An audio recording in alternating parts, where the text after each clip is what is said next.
नमस्ते सबै साथीहरूलाई। अनि बिहानी तपाईँहरूलाई परमेश्वरको वचन लुका रचित सुसमाचार 15 को 11 देखि 32 मा हामी हेर्छौँ। अनि त्यहाँनिर एउटा प्याराबल पाउँछौँ हामीले। त्यहाँनिर चाहिँ एउटा यङ म्यानको विषयमा हामी पाउँछौँ। अनि इङ्ग्लिसमा भनिन्छ प्रोडिगल सन, अनि नेपालीमा भनिन्छ उडन्ते पुत्र। अनि आज एकजना बाबुको दुईजना छोरा हुन्छ, जेठा अनि कान्छा। अनि कान्छा छोरा चाहिँ हामी प्रोडिगल सन एज अनि आफ्नो बाबाबाट चाहिँ आफ्नो हिस्सा पाउनुपर्ने हिस्सा सबै मागेर चाहिँ त्यो छोरा कान्छो छोरा चाहिँ घरदेखि टाढो जान्छ। अनि उसकोमा भएको जति पनि उसले पाएको त्यो पोर्सनहरूलाई लिएर ऊ पैसा रुपियाँलाई लिएर ऊ जान्छ।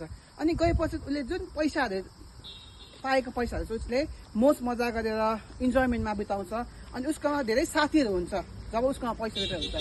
अनि जब उसले चाहिँ सबै पैसा उडाउँछ, उडाइसके पश्चात चाहिँ उसको साथीहरूले पनि उसलाई छोडिदिन्छ।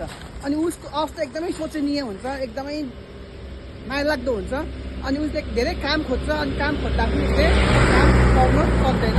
अनि अन्तमा उसले काम खोज्दा एउटा काम पाउँछ, त्यो चाहिँ के भने सुँगुरको देखरेख गर्ने काम पाउँछ। अनि सुँगुरको कामै नपाउँदाखेरि उसले त्यो काम पनि गर्नु कर लाग्छ खानुको लागि।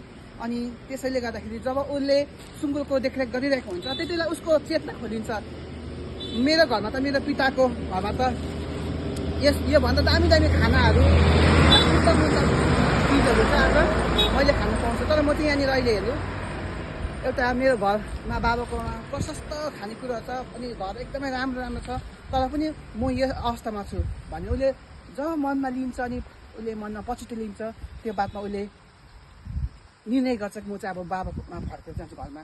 अब म बाबालाई भन्छु, बाबा मलाई तपाईँले छोराको रूपमा होइन, तर मलाई चाहिँ तपाईँले एउटा नकुल सरह एउटा दास सरहको स्थानमा राख्नुहोस् भनेर ऊ जब फर्केर जान्छ नि त्यति बेला कति उसले चाहिँ के सोचेको हुन्छ, अब मलाई बाबाले क्षमा दिन्छ कि दिँदैन, अब बाबालाई म क्षमा माग्छु। अनि मलाई चाहिँ अब छोरा होइन, तर अब बाबु तपाईँले चाहिँ मलाई एउटा दासको रूपमा राख्नुहोस्। अनि जब ऊ बाउको घरमा पुग्दाखेरि बाउले उसलाई अङ्गला मार्छ अनि रुन्छ, मेरो छोरा आयो भनेर। अनि छोराको अवस्था कस्तो, अब सुँगुरको चारोलाई खोज्ने अनि सुँगुरको लागि हेर्ने कस्तो, उसको शरीर बदबु गनाइरहेको, उसको कपालहरू ठुलो भइसकेको, नङहरू पलाएको, दाँतीजुङ्गा पलाएको, तर पनि बाबुले मेरो छोरा एकदम मैला रहेछ, मेरो छोरा एकदमै घिनलाग्दो रहेछ भन्दैन। तर जस्तो छ त्यस्तै अवस्थामा चाहिँ उसले पिताले चाहिँ के गर्छ, अङ्गला मार्छ। अनि आज यो स्टोरीले तपाईँले मलाई के बताउँछ भने परमेश्वरले हामी जस्तो छौँ आज हामी परमेश्वरको अगाडि जाँदाखेरि एकदमै बनआउट गरेर होइन, अनि जस्तो छौँ एज वी आर प्रभुले तपाईँ मलाई एक्सेप्ट गर्नुहुन्छ।